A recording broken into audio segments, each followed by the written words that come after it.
Mulai masuk tanggal 1 Zulhijjah. Silahkan amalkan amalan-amalan ini teman-teman. Yang pertama, perbanyak puasa. Kalau bisa puasa di tanggal 1 sampai tanggal 9 bagus. Kalau enggak, atau kamu adalah seorang istri yang bersuami dan suamimu ada di tempat, maksudnya ada di kota ini ya. Sedikit sekalian, silahkan puasanya hanya tanggal 8 dan 9. Tanggal 8 namanya hari Tarwiyah, tanggal 9 niat puasa hari Arafah. Ibarat kata kamu nggak bisa puasa 2 hari, misalnya nih 9 nggak bisa, 2 hari pun nggak bisa. Cuman bisanya 1 hari, tanggal berapa nih? Hari Arafah, tanggal 9. Karena puasa hari Arafah tanggal 9 Dzulhijjah, ini teman-teman saudariku sekalian adalah merupakan puasa sunnah terbaik sepanjang tahun. Puasa sunnah terbaik sepanjang tahun. Nabi Muhammad menyebutkannya inna saum yom Arafah yukaffir dunub sanatain. Sesungguhnya puasa hari Arafah ngapusin dosa 2 tahun lamanya. Tahun yang sekarang dan tahun yang akan datang. Katanya Sayyidina Ibnu Abbas alaihi ridwanullah, tidak ada amalan dijanjikan akan terampuni dosa yang akan datang selain puasa hari Arafah. Aku rasa ini adalah kabar gembira, kata beliau, kata Sayyidina Ibnu Abbas. Aku rasa ini adalah kabar gembira untuk orang yang puasa 9 Dzulhijjah atau hari Arafah, bahwa umurnya masih akan panjang sampai tahun depan. Jadi siapa yang masih pengen panjang umur sampai tahun depan, jangan tinggalin puasa hari Arafah. Kata Nabi Muhammad, ayyamut tasyrik ayyamu aklin syurbin wa dzikrillah. Hari-hari tasyrik adalah hari-hari makan, hari-hari minum, hari-hari banyak berzikir kepada Allah. Hari-hari banyak berzikir kepada Allah, terutamanya adalah dengan bertakbir. Gitu ya.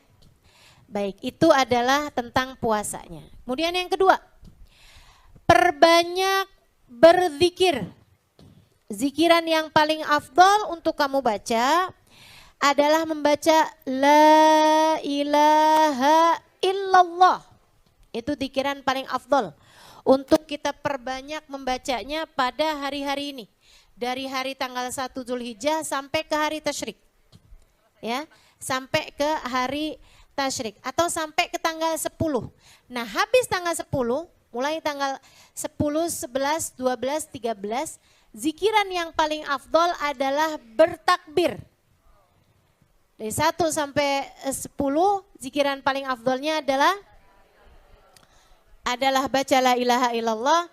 Tanggal 10 sampai dengan tanggal 13, zikiran paling afdolnya adalah takbir.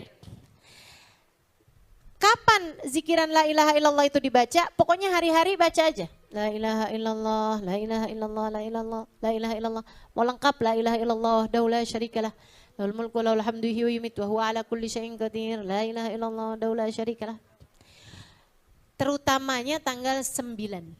Nanti hari Arafah, malam Arafah, bagus kalau kamu bisa baca la ilaha illallah daula syarikalah lahul mulku wa lahul hamdu wa yumiitu wa huwa ala kulli syai'in qadir sampai dengan 1000 kali. Hari Arafahnya. Dari mulai malam Arafah tuh, udah boleh. Sedikit sekalian yang saya muliakan. Kemudian kalau mau lebih bagus lagi, ada tuh bacaan la ilaha illallah. La ilaha illallah dadal layali wad duhur. La ilaha illallah dadal ayami wa syuhur. Gitu ya. Itu bacaannya tuh agak cukup panjang. Nanti saya taruhkan di IG, di Instagram saya. Mudah-mudahan bisa kita amalkan. Ya. Ini kan zaman teknologi nih, tinggal emak-emak nih nanya nih, IG apaan sih? Iya. IG maksudnya Instagram, Nek. Jida-jida nanya lagi nih, Instagram belinya di mana? Suruh cucunya aja, Nek, buat liatin. Nanti screenshotin. Screenshotin apaan tuh? fotoin di HP, fotoin, nanti nenek biar dikasih aja. Susah katanya kalau ngelihatnya dari HP, fotokopiin. Nah, dari HP kecil-kecil ya nek ya. Jida-jida boleh tuh nanti minta anak-anaknya bukan buat fotoin dari Instagram saya, kemudian di fotokopiin. Gedein dulu ya, nanti bilangin sama tukang fotokopinya. Ukuran A4.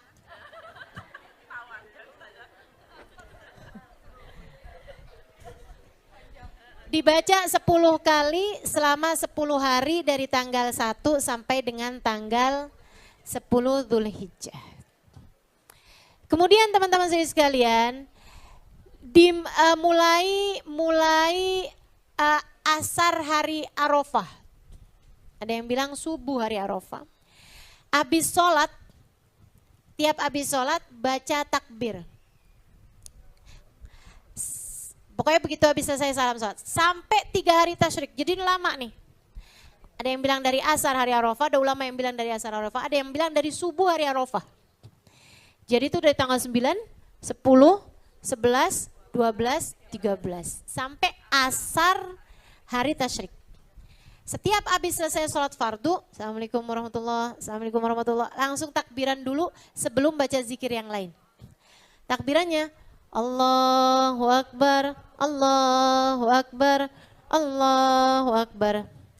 La ilaha illallah, wallahu akbar. Allahu Akbar walillahil hamd 3 kali. Allahu Akbar, Allahu Akbar, Allahu Akbar. La ilaha illallah wallahu akbar. Allahu Akbar walillahil hamd. 1 kali lagi.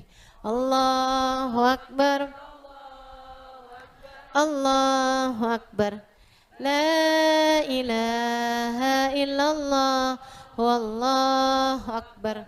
Allahu Akbar walillahil hamd. Allahu Akbar kabira walhamdulillahi katsira wa subhanallahi bukratan wa asila. La ilaha illallah wahdah sadaqa wa'dah wa nasara 'abdah wa 'azza jundahu wa hazamal ahzaba wahdah. La ilaha illallah wallahu akbar. Allahu Akbar walillahil hamd. Dah segitu.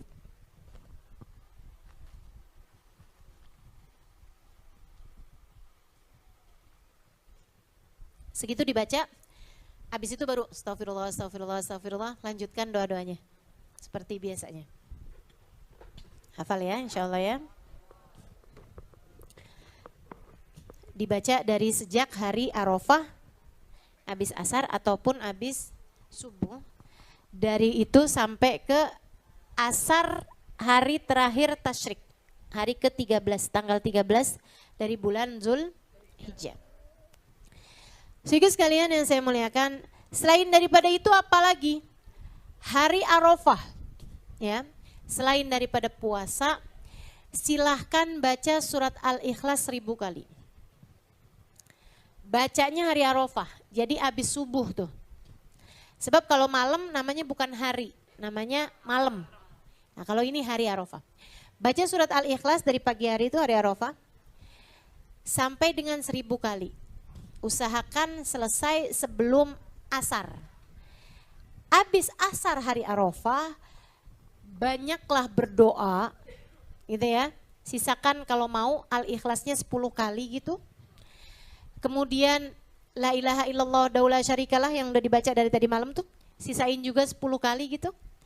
Kemudian sesudahnya banyakin doa. Banyakin doa sebanyak-banyaknya. Biar ngepasin hari Arafah itu kamu juga sedang dalam keadaan berdoa bersama dengan ribuan, puluh ribu, ratus ribu, juta orang yang hari itu juga sedang berdoa di Padang Arafah. Kalau bisa deket-deket matahari tenggelam tuh. usahakan jelang-jelang maghrib tuh kamu masih sedang berdoa. Itu saat paling mustajab di hari Arafah. Sekalian doa. Biar Allah lihat yang di Padang Arafah lagi pada doa, kamu juga di Jakarta lagi pada doa juga. Gitu. Masing-masing. Gitu kan ya? Ustazah perlu keluar rumah buat kena cahaya matahari. Boleh juga, kalau mau begitu boleh juga. Sambil bilang begini, ya Allah, di bawah matahari yang sama kami sedang berdoa. Yang di Arafah itu mataharinya sama enggak? Sama sama kita. Maka di bawah matahari yang sama, di bawah langit yang sama, kami sama-sama sedang berdoa meminta kepadamu ya Allah. Jika engkau mengabulkan doa mereka, kabulkanlah pula doaku ya Allah. Insya Allah doanya enggak ditolak sama Allah. Malam hari Idul Adha silahkan hidupkan malamnya dengan ibadah kepada Allah. Kalau bisa sholat tasbih, gitu kan ya. Apa aja pokoknya, banyakin takbir, banyakin baca Quran, banyakin istighfar, banyakin zikir la ilaha illallah. Apapun lah yang bisa kamu baca, bisa kamu lakukan, adain sedekah, maksudnya harus ada sedekahnya gitu. Biar seperti apapun usahakan malam hari raya Idul Adha ada sedekahnya. Itu adalah salah satu dari malam di mana doa mustajab, salah satu malam di mana Allah mengatakan gimana Allah menghidupkan hati hamba-hambanya. Seperti katanya baginda Nabi besar Muhammad SAW, man ahya layalil id ahyallahu qalbah yauma yamutul qulub. Siapa yang suka menghidupkan malam hari raya, Allah akan menghidupkan hatinya di saat hati yang lain mati.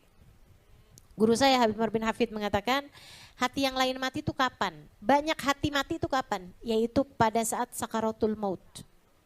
Banyak hati mati, insya Allah yang suka menghidupkan malam hari raya Idul Adha atau Idul Fitri, insya Allah Allah akan hidupkan hatinya di saat sakaratul maut. Sehingga kita meninggal dunia dengan membawa iman, Islam, cinta kepada Nabi Muhammad sallallahu alaihi wasallam insyaallah.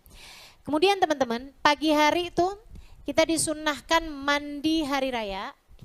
Kita disunnahkan bersih-bersih, kayak potong kuku gitu ya. Kecuali buat yang akan kurban. Nah, buat yang akan kurban, buat yang akan berkurban, itu jangan gitu ya, jangan potong rambut, jangan potong kuku, jangan donor darah. Dari sejak tanggal 1 Dzulhijjah sampai hewan kurbannya dipotong. 3 itu aja, kalau bersih-bersih mandi apa segala macam sih nggak apa-apa. Kalau urusan gosok gigi sih harus. Kata Ustazah sebaiknya jangan angkat-angkat apapun dari badan termasuk daki. Enggak, kalau daki mah angkat aja. Ya, kalau kotoran gigi mah angkat aja teman-teman. Yang dimaksudkan adalah anggota tubuhmu kayak rambut gitu kan. Bulu-bulu segala macam tuh nggak usah angkat dulu tuh. Di tanggal 1 sampai hewan kurbanmu dipotong ya. Termasuk donor darah seperti yang tadi saya sampaikan. Kuku juga, jangan potong kukunya dari tanggal 1 sampai tanggal 10. Ustazah kalau nggak tahu terus potong gitu gimana Ustazah? Nggak boleh kurban, kurban juga. Ini hukumnya sunnah aja teman-teman. Sunnah aja, jangan potong rambut, jangan potong kuku, jangan donor darah. Ya, tapi hukumnya nggak wajib atau nggak haram juga gitu, tapi sebaiknya jangan. Kenapa gitu? Rugi. Kenapa rugi? Sebab dengan pemotongan hewan kurbanmu itu anggota tubuhmu itu akan mendapatkan ampunan. Seperti mana yang disampaikan Nabi kepada Sayyidah Fatimah, ya Fatimah syhidi laki udhiyatik, wahai Fatimah saksikanlah ketika hewan kurbanmu dipotong, dengan kepalanya diampuni dosa kepalamu, dengan tubuhnya diampuni dosa tubuhmu, dengan tangan kakinya diampuni dosa tangan kakimu, dengan seluruh anggota tubuhnya diampunilah dosa seluruh anggota tubuhmu. Jadi biar rambutnya dapat ampunan dulu aja sebelum kamu potong. Kukunya juga seperti itu gitu ya. Darahnya juga seperti itu. Jangan dikeluarin dulu dari tubuh atau donor darah itu sebelum kamu mendapatkan ampunannya. Ustazah kalau itu ambil darah ya sebaiknya juga hindari tanggal 1 sampai tanggal 10 atau sampai hewan kurbanmu dipotong. Ini khusus untuk yang mau potong kurban ya, yang mau potong kurban. Kalau nggak mau potong kurban sih terserah aja. Potong kapan aja terserah rambut kamu gitu. Iya. Kurbannya dipotong kapan bolehnya? Mulai orang habis selesai sholat Id. Sebelum sholat Id, kamu disunahkan untuk jangan makan, jangan minum apapun dulu. Puasa dulu sampai sholat, gitu ya. Baju baru juga sunnah dipakai, minyak wangi juga sunnah dipakai, gitu kan ya. Pilih minyak wangi yang tidak beralkohol, begitu kan. Kemudian jangan tinggal sholat Id.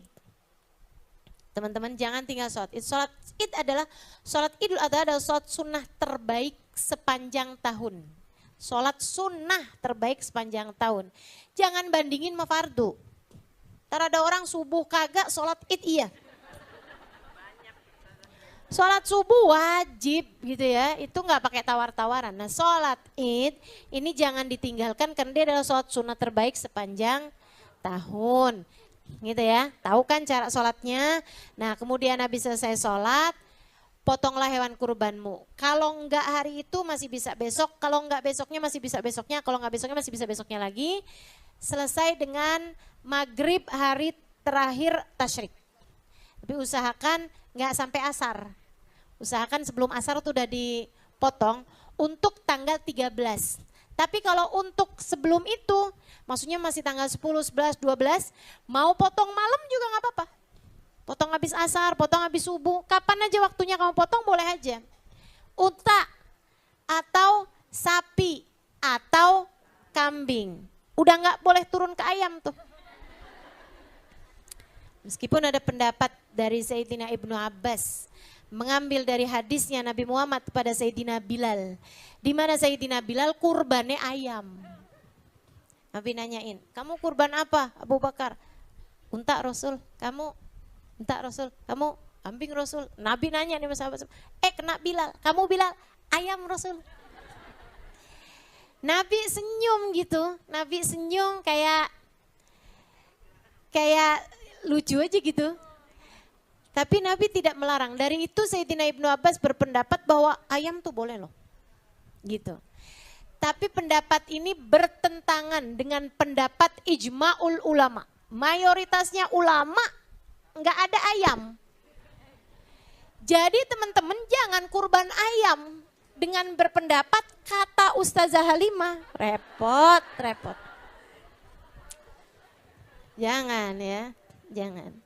Kalau misalnya ada yang mau potong ayam di hari Idul Adha, niatnya belajar kurban, bukan kurban. Ya Allah nungguin punya duit buat beli kambing kayaknya rada lamaan, ayam dulu aja nggak apa-apa ya Allah, gitu. Ya Allah terimalah ini ya Allah sebagai belajar kurban saya.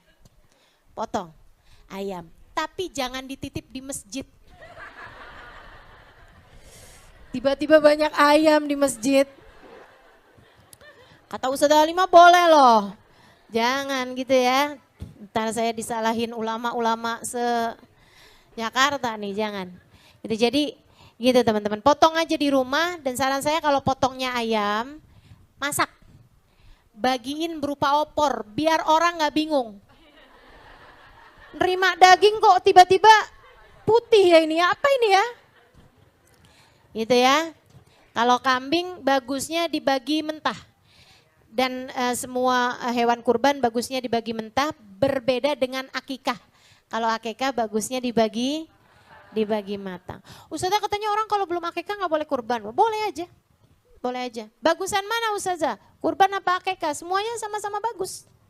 Sama-sama bagus gitu. Bukan berarti kamu kalau akikah nggak perlu kurban, kalau kurban nggak perlu akikah, dua-duanya sama-sama kamu kerjain. Ibarat nih Ustazah, ibarat nih. Duitnya tuh nabungnya lama Ustazah, cuman bisa kebeli kambing atu. Kurban apa akikah? Akikah. Kalau kamu yakin kamu belum pernah diakikahin oleh orang tuamu. Kenapa gitu? Karena akikah itu terkait sama orang tua. Katanya Nabi Muhammad itu anak tergadai sampai dibayarkan akikahnya. Nah kalau barang tergadai itu kan belum bisa dimanfaatkan. Itu khawatirnya gitu kan. Khawatirnya nih amal perbuatan kita enggak nggak langsung nyambung ke orang tua gitu kalau kita belum akekah khawatirnya. Jadi akekah aja dulu ya kalau yang belum akekah gitu. Seperti itu ya teman-teman. Ustazah akekah kalau misalnya digabungin pas hari kurban. Dengerin saya biar nggak salah paham. Akekah Ustazah saya ini tahu saya belum akekah. Kemudian datang nih hari kurban nih. Boleh nggak sih Ustazah saya niatin akekah juga? Dan kurban juga kan pas harinya kurban gitu. Boleh nggak saya niatin dua-duanya Ustazah? Saya pernah nanya ini kepada Habib Zain bin Smith. Karena saya buka-buka kitab nggak nemu-nemu. Akhirnya saya tanya kepada beliau tentang hal ini saat saya sedang bersama dengan beliau waktu itu. Saya tanya, Bib, kaifal jama' bainal udhiyah wal aqiqah? Gimana tuh? Ngumpulin antara akikah sama kurban. Kalau nanya sama ulama tuh pendek aja pertanyaannya. Gak usah panjang-panjang kayak curhat gitu. Soalnya Bib kan ada yang nanya gini nih Bib. Misalnya Bib, orangnya tuh rada susah Bib. Nabungnya susah. Cuman bisa kebeli satu kambing. Enggak usah tuh kalau mau ulama tuh pertanyaan pendek aja. Kalau ibu-ibu nanya sama saya panjang gitu kan. Karena ibu-ibu tahu saya belum ulama. Jadi akhirnya saya tanya kepada Habib Zain, jawaban Habib Zain bilang begini, fihi khilaf bainal imamain. Ya, bain Ibnu Hajar Al-Asqalani wa bainar Ramli. Kata beliau begitu. Terus Habib Zain bilang ada di kitab Bushrul Karim kata beliau. Jadi saya udah buka-buka kitab, rupanya saya nggak kebuka si Bushrul Karim itu. Gimana tuh?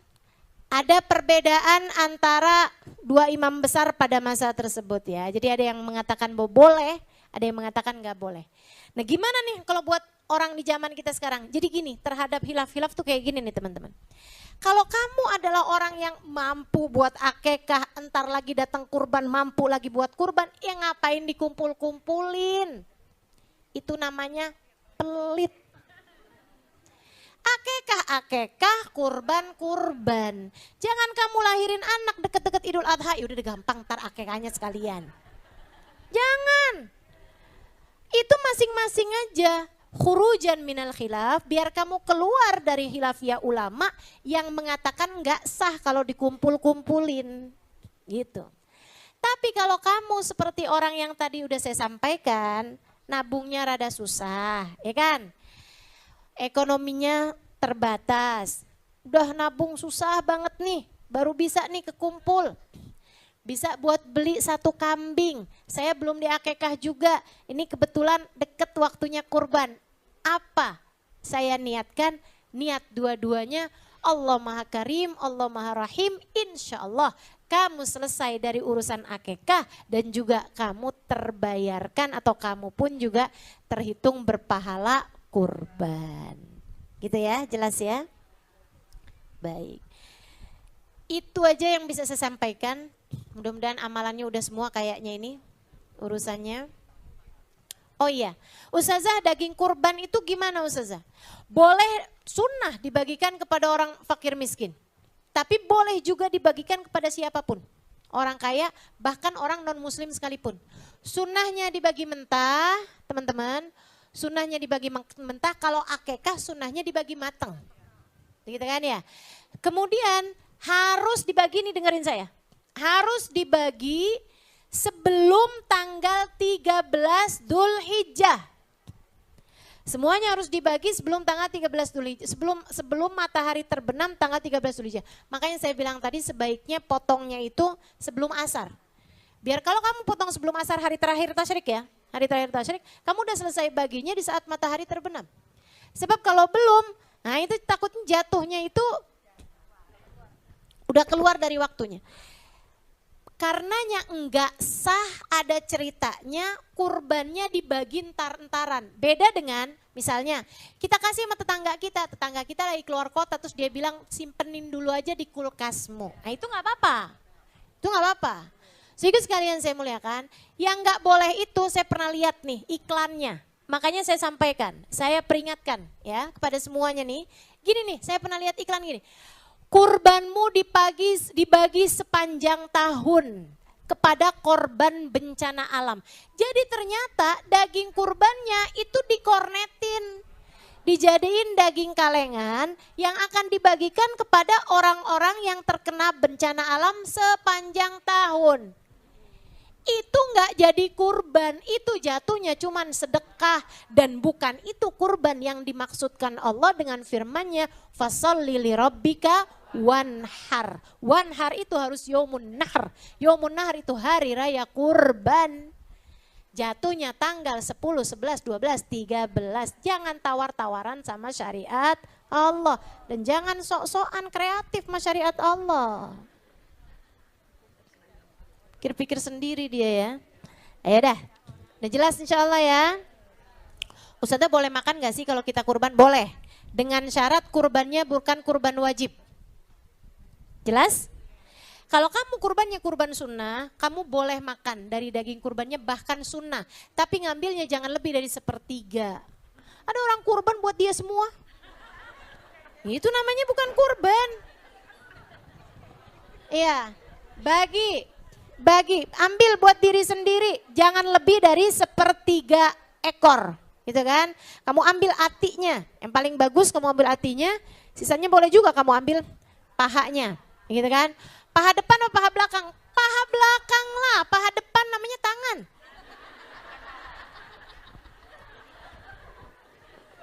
Depan namanya tangan, belakang paha tuh, gitu kan? Baiklah teman-teman sekalian, udah jelas semuanya insya Allah.